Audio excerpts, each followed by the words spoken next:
세계에서 가장 거대한 범죄 조직은 영화 속에만 존재하지 않습니다. 총이 울리고 거래가 오가고 돈이 움직이는 그 어둠의 세계는 이미 우리 일상 한복판에 스며들어 있습니다. 50억 개가 넘는 하부 조직, 추산 인원 32만 명, 홍콩과 대만, 중국 본토는 물론 동남아 전역, 유럽과 미국, 중동의 두바이까지 하나의 이름 아래 움직이는 거대한 범죄 네트워크.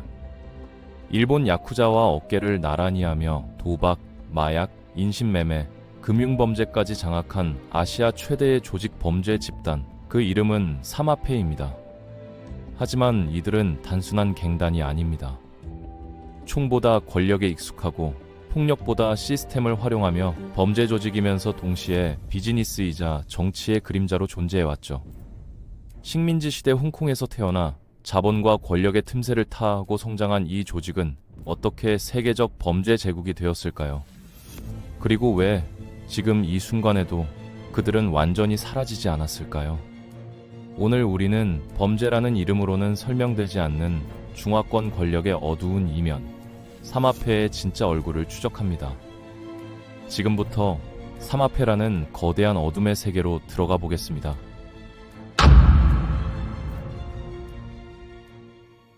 사마페라는 이름을 들어본 적 있으신가요? 아마 대부분은 홍콩 느와르 영화에서 잠깐 스쳐 지나가는 단어 정도로 기억하실 겁니다. 하지만 실제로 이 조직은 중화권 전역, 특히 홍콩과 마카오, 그리고 대만을 중심으로 뿌리 깊게 박혀있는 거대 범죄 네트워크거든요.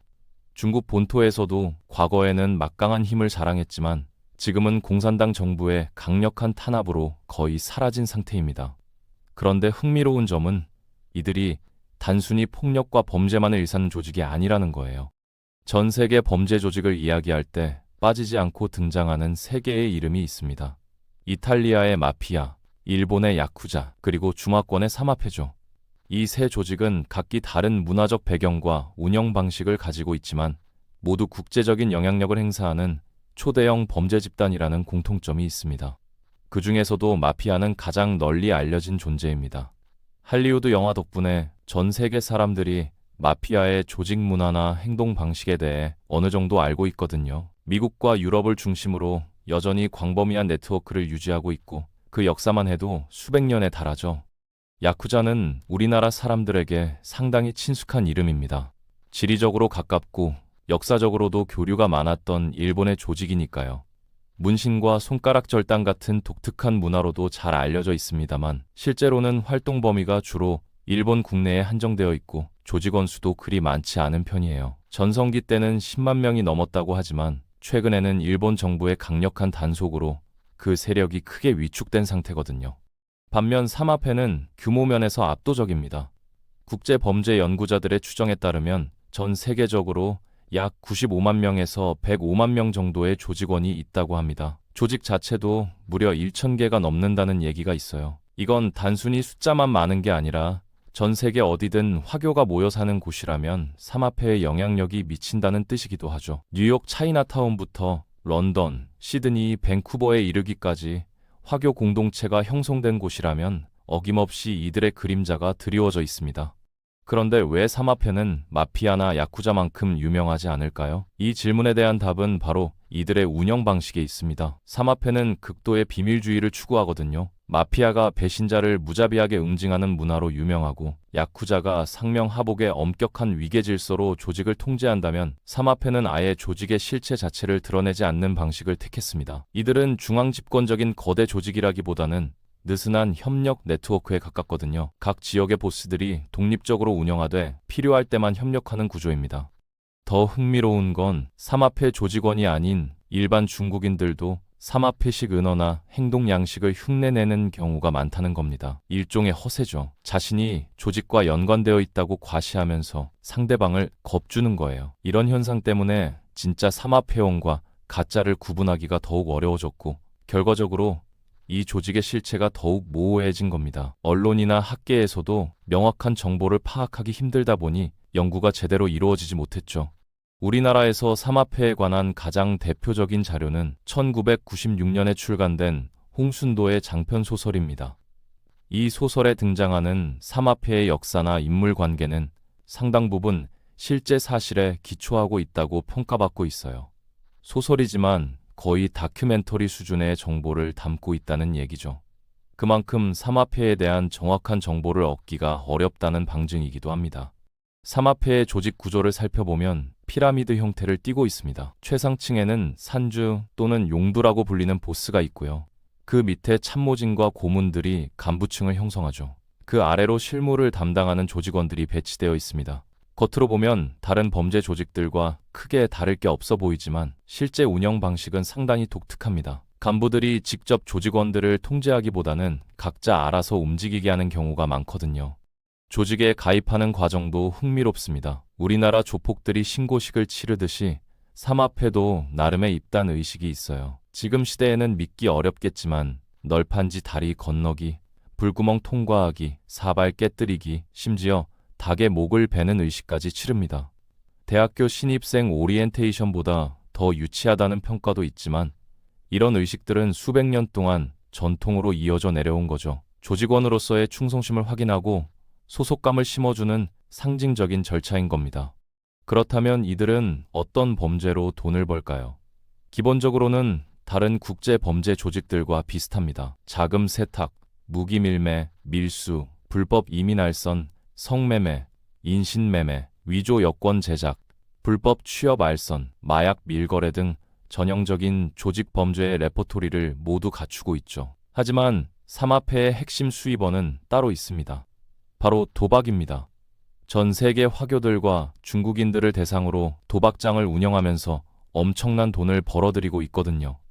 차이나타운을 장악하는 것도 이들의 주요 사업 중 하나입니다. 세계 어느 도시든 차이나타운이 형성되면 삼합회가 그곳에 침투해서 보호비를 걷기 시작하죠. 상점주들 입장에서는 거부하기 어렵습니다. 거절하면 가게가 불타거나 폭력을 당할 수 있으니까요. 반대로 돈을 내면 다른 범죄자들로부터 보호받을 수 있고 사업에 필요한 강종 편의도 제공받습니다. 일종의 민간보안 보합이 쓰인 셈이죠. 물론 강제적이고 불법적인 방식이지만요. 동남아시아 지역, 특히 태국이나 필리핀을 거점으로 삼은 삼합회 조직들은 마약 시장을 장악하고 있습니다. 현지 범죄 조직들과 손을 잡거나 아예 자체적으로 마약 유통망을 구축했죠. 황금의 삼각지대로 불리는 미얀마, 라오스, 태국 접경 지역에서 생산되는 마약의 상당 부분이 이들의 손을 거쳐 전 세계로 퍼져나갑니다. 흥미롭게도 현대에 들어서면서 삼합회의 수입 구조도 변화하고 있습니다. 4차 산업혁명 시대를 맞아 전통적인 범죄 방식에서 벗어나 첨단 범죄로 무게 중심을 옮기고 있거든요. 사이버 범죄가 대표적입니다. 해킹을 통한 금융 범죄, 개인정보 탈취, 랜서웨어 공격 같은 것들이죠. 또한 영화나 게임 같은 디지털 콘텐츠를 불법 복제해서 판매하는 사업에도 깊숙이 관여하고 있습니다. 소프트웨어 해적판 시장에서 삼합회가 차지하는 비중이 상당하다는 분석도 있어요. 중국 본토에서 삼합회가 어떤 상황인지 살펴볼까요? 1983년에 중국 정부가 시행한 대규모 범죄 소탕 작전 이후로 삼합회는 중국 대륙에서 거의 힘을 쓰지 못하게 됐습니다. 중국식 범죄와의 전쟁이라고 할 수 있는 이 작전은 엄중 타격 경사 범죄 활동, 줄여서 엄타라고 불리는데요. 이 작전이 펼쳐진 이후 삼합회는 공권력이 미치지 못하는 변두리 지역에서만 겨우 명맥을 유지하고 있는 실정입니다. 홍콩과 마카오의 상황은 좀 다릅니다. 과거에는 이 두 지역이 삼합회의 천국이었죠. 정부 관료나 경찰들과 결탁해서 합법적인 사업에까지 진출했었거든요. 카지노, 부동산, 영화 산업 등 돈이 되는 분야라면 어디든 이들의 손길이 닿았습니다. 하지만 1997년 홍콩이 그리고 1999년 마카오가 중국에 반환되면서 상황이 180도 바뀌었어요. 중국 정부는 영국이나 포르투갈 정부와는 달리 삼합회를 용납하지 않았습니다. 강력한 단속이 시작됐고 대부분의 조직원들은 해외로 도주하거나 불법 사업에서 손을 떼야 했죠. 물론 완전히 사라진 건 아닙니다. 워낙 뿌리가 깊었던 조직이다 보니 합법적인 사업체로 위장해서 여전히 활동을 이어가고 있거든요. 2019년 홍콩 민주화 시위 때 삼합회 조직원들이 시위대를 공격했다는 의혹도 제기됐습니다. 중국 정부가 이들을 동원했다는 추측이었죠. 진실은 확인되지 않았지만 삼합회가 여전히 홍콩에서 영향력을 행사하고 있다는 방증으로 받아들여졌습니다. 대만의 삼합회는 또 다른 양상을 보입니다. 대표적인 조직으로는 송년방, 중년방, 사해방, 천도맹 같은 곳들이 있는데요. 이들은 1949년 국공내전에서 패배한 국민당을 따라 대만으로 건너온 역사적 배경을 가지고 있습니다. 그래서인지 정치권과의 유착이 특히 심각하죠. 아직까지도 정치인이나 재계 인사들과 긴밀한 관계를 유지하면서 각종 불법 행위를 저지르고 있다는 의혹을 받고 있습니다. 우리나라가 과거 경제 성장 과정에서 정치권과 결탁한 조폭들이 나타났던 것과 비슷한 패턴입니다. 대만에서는 조폭 두목의 장례식에 정치인이나 연예인 같은 유명 인사들이 공개적으로 참석한 일이 벌어지기도 해요. 2005년 5월에 대만 조폭 대부로 불리던 치아 이충이 93세로 사망했을 때 그의 장례식에는 야쿠자를 비롯한 아시아 각국의 조폭 두목들이 대거 참석했습니다. 심지어 수배 중이던 조폭들도 그날만큼은 경찰의 특별 배려로 장례식에 참석할 수 있었다고 하죠. 장례식 사회자가 타이베이시 의회 의장이었다는 사실은 정말 충격적입니다. 2021년 9월에는 송년방 간부였던 왕재찬이 73세로 사망했는데 그의 장례식은 더 화려했습니다. 람보르기니, 롤스로이스, 페라리 같은 슈퍼카들이 장례 행렬을 이뤘고요. 대만은 물론 일본, 홍콩, 마카오에서 온 조직 폭력배들이 흰색 연구차와 악단을 앞세우고 거리 행진을 벌였습니다. 마치 국가 원수의 장례식을 치르는 듯한 광경이었죠. 이런 모습들을 보면 대만 삼합회가 얼마나 큰 영향력을 행사하는지 짐작할 수 있습니다. 현재 대만 삼합회는 성매매와 도박 시장을 사실상 장악하고 있습니다.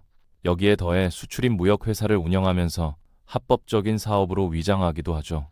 마약 밀매를 통해서는 조직의 대형화와 전문화를 꾀하고 있고요. 국제적인 범죄 네트워크 구축에도 적극적으로 나서고 있습니다. 중국 본토나 홍콩, 마카오에 비하면 대만의 삼합회가 가장 온전하게 그 세력을 유지하고 있다고 볼 수 있어요. 그렇다면 삼합회가 우리나라에는 어떻게 침투하고 있을까요? 다행히도 우리나라에서 삼합회가 독자적인 조직을 구축한 사례는 아직까지 확인되지 않았습니다. 하지만 국내 범죄 조직과 연계된 사건들은 종종 발생했어요.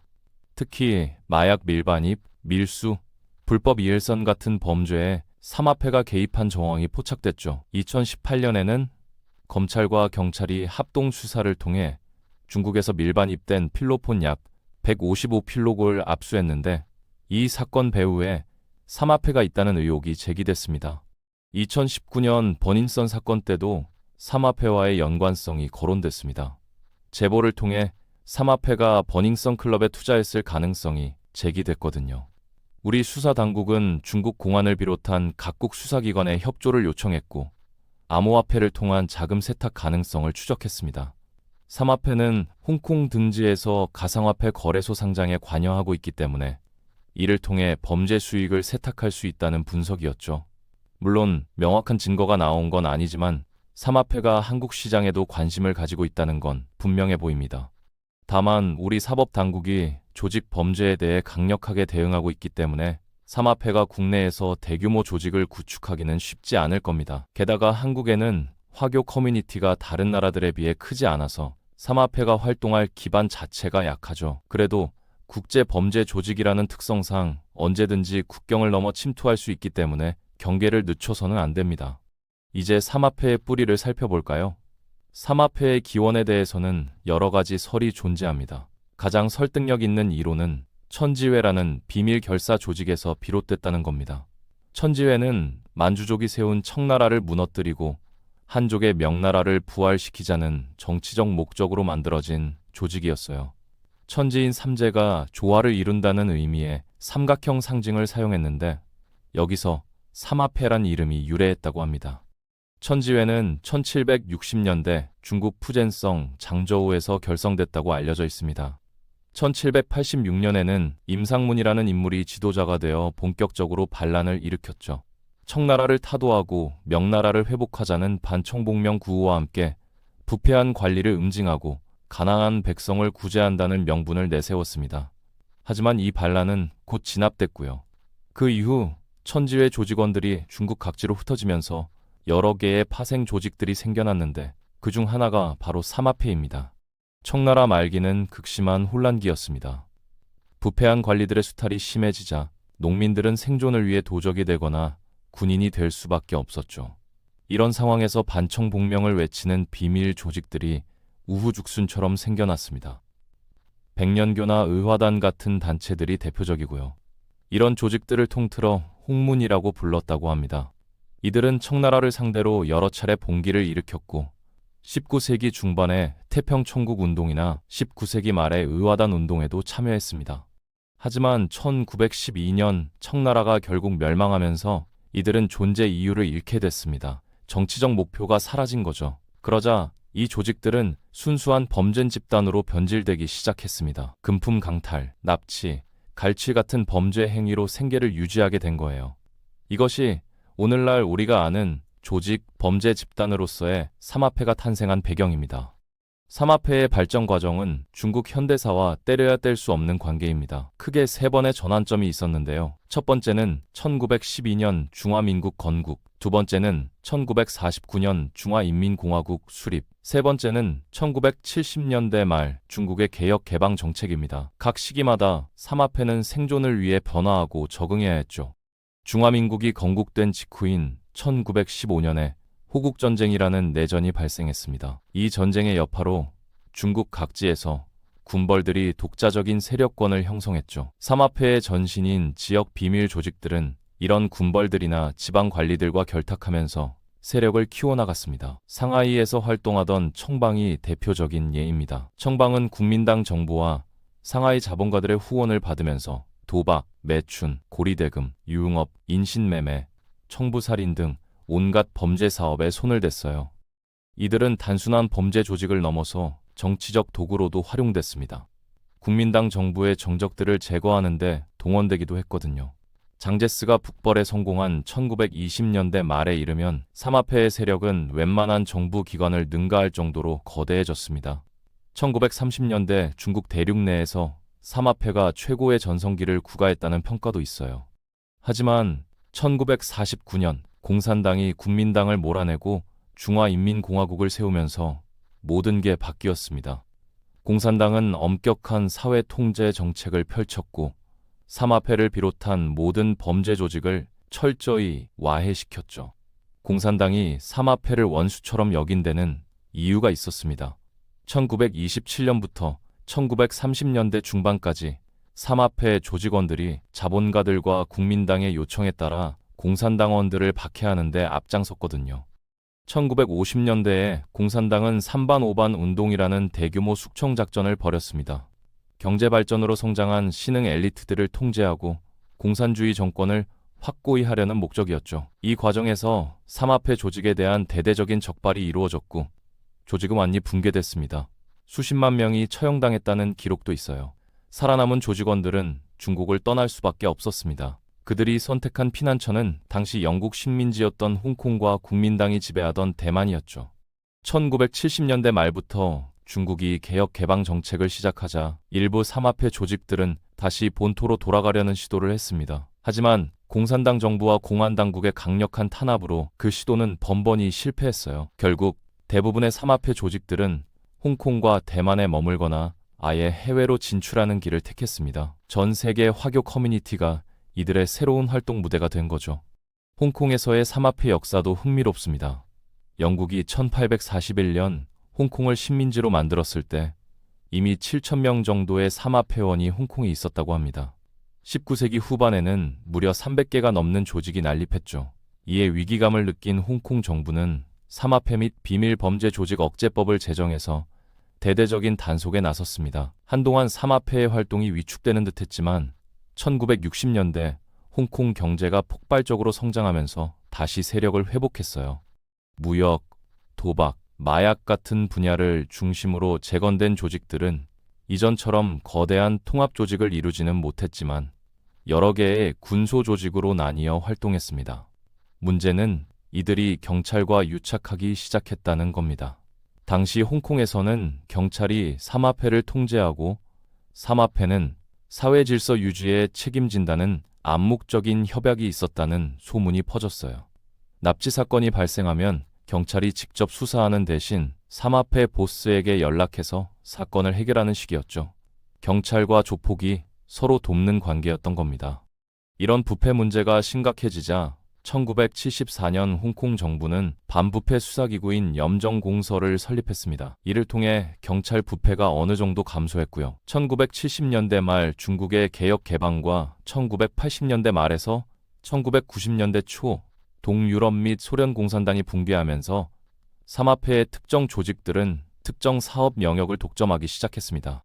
예를 들어 신의안이라는 조직은 영화 산업을 장악해서 제작부터 해외 수출까지 모두 관여했다고 해요. 세계 마약 시장에서 헤로인 공급의 72%에서 78% 정도를 점유할 정도로 막강한 영향력을 행사했습니다. 하지만 1997년 홍콩이 중국에 반환되면서 판도가 완전히 뒤바뀌었습니다. 중국 정부는 삼합회에 대해 단호하게 대응했거든요. 그동안 누려온 기득권이 제약됐고 대부분의 불법 사업을 포기해야 했죠. 현재 홍콩의 삼합회는 합법적인 소규모 벤처기업 형태로 위장해서 겨우 명맥만 유지하고 있습니다. 과거의 영화는 많이 퇴색됐고 조직의 경계도 점점 사라지고 있는 추세입니다. 삼합회의 미래는 어떻게 될까요? 분명한 건 이들이 쉽게 사라지지 않을 거라는 사실입니다. 바퀴벌레보다 질긴 생명력으로 계속 살아남을 겁니다. 세계화 시대에 발맞춰 이들도 진화하고 있거든요. 디지털 범죄로 전환하고 있고 합법적인 사업과 불법 사업을 교묘하게 섞어가면서 활동하고 있습니다. 암호화폐나 블록체인 같은 신기술을 범죄에 활용하는 것도 점점 늘어나고 있죠. 중국 정부의 강력한 탄압에도 불구하고 삼합회는 여전히 전 세계 화교 커뮤니티를 기반으로 살아남고 있습니다. 특히 동남아시아와 북미, 유럽의 차이나타운에서는 아직도 상당한 영향력을 행사하고 있어요. 이들은 겉으로는 합법적인 사업체나 친목단체를 운영하면서 뒤로는 범죄 활동을 계속하는 이중적인 모습을 보이고 있습니다. 국제사회가 조직 범죄에 대해 공조체계를 강화하고 있지만 삼합회 같은 조직을 완전히 뿌리 뽑기는 쉽지 않을 겁니다. 이들은 수백 년 동안 축적된 노하우와 전 세계에 퍼져 있는 네트워크를 가지고 있거든요. 게다가 화교라는 강력한 커뮤니티를 기반으로 하고 있어서 외부에서 침투하기도 어렵죠. 언어와 문화의 장벽이 있고 조직 내부의 비밀주의가 철저하기 때문입니다. 삼합회는 사라지지 않았습니다. 그리고 아마 사라지지 않을 겁니다.